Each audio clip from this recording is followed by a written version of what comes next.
Hello, today I'm here to show you how to rig a spear gun, use a spear gun and freedive safely.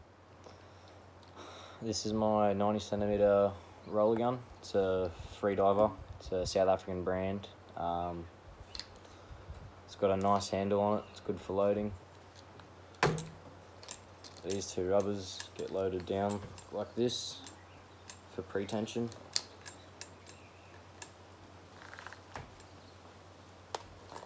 And then when you want to load the actual spear gun, pull this back and load it onto the notches back here. So after you've shot a fish, you'll need to reload your gun. So you put your shaft back in until it clicks into the mechanism back there. You get your shooting line, you wrap it around the notch and over the top of the spear so that it doesn't fall out. You go back down to your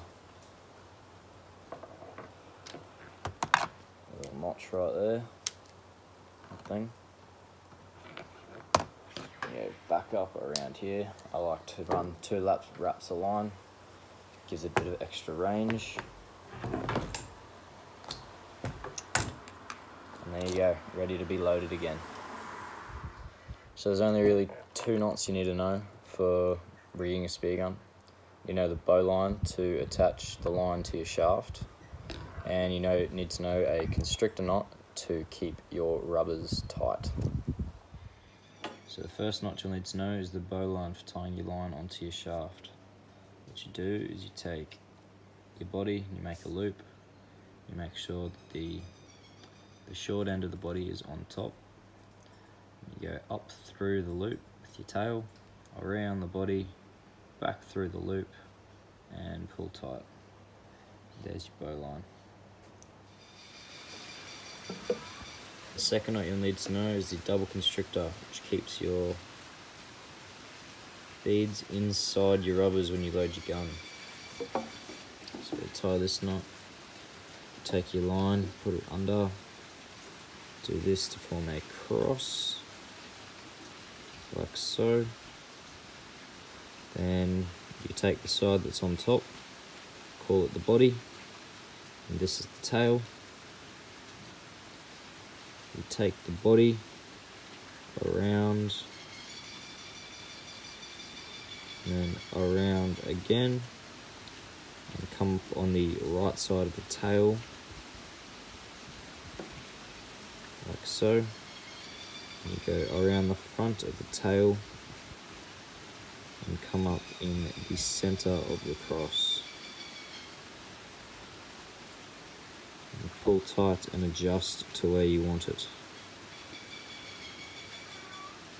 like so. So when using a spear gun and trying to shoot fish, you want to get as close to a fish as possible before you take a shot. However, a lot of fish won't let you get close to them, so what you got to do is outsmart the fish.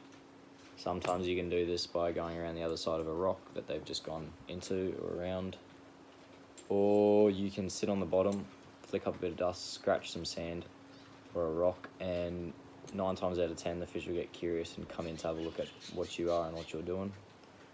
And at that point you just have to stay still and let the fish come towards you until you have a good shot. There are 3 main safety concerns and hazards while freediving or spearfishing. The first and foremost is shallow water blackout. The best way to prevent death from shallow water blackout is to dive with a buddy. Your buddy always watches you dive and always watches you come back up before they take their next dive.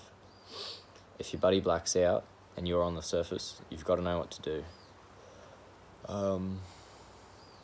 If they black out, say 5-10 meters below the surface, you swim down to them ASAP, hold their nose and mouth like this with one hand, hold the other hand on the back of their neck up like this and swim towards the surface. Once you reach the surface, take their mask off straight away and they should wake up, splash some water on their face, that sort of thing. Get them back to the boat to recover. The The second main concern is unmaintained equipment and dive etiquette. Some things that can cause serious injury or spewing on a big fish is rusted trigger mechanisms, broken or frayed lines, and tangled lines.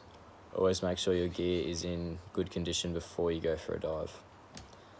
And dive etiquette is mainly just always make sure that your gun is never pointed at anyone, whether it's loaded or not, whether the safety's on or not. Always just get into the habit of moving your gun away from a person who is in the water or out of the water. And also never load or pass a person a loaded gun out of the water, sorry. And yeah, no one wants to shoot their buddy, but it happens, you know. The third issue is sharks and first aid.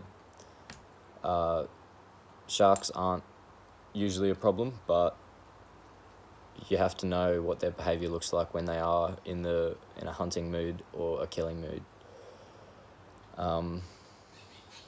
Something to look out for is flighty movements, quick movements in the water, raised pectoral fins. If they're coming in too close and checking you out, you might as well just get out of the water because it's not worth shooting a fish in that area, you know. And first aid, if you're ever in the situation that there is a shark bite, you should have a tourniquet on board and bandages, scissors, painkillers, disinfectant, and a way to contact emergency services, because otherwise someone could die. To cap off, maintain your equipment, make sure it's in good order, love what you do, look after your mates and have fun. Cheers for watching.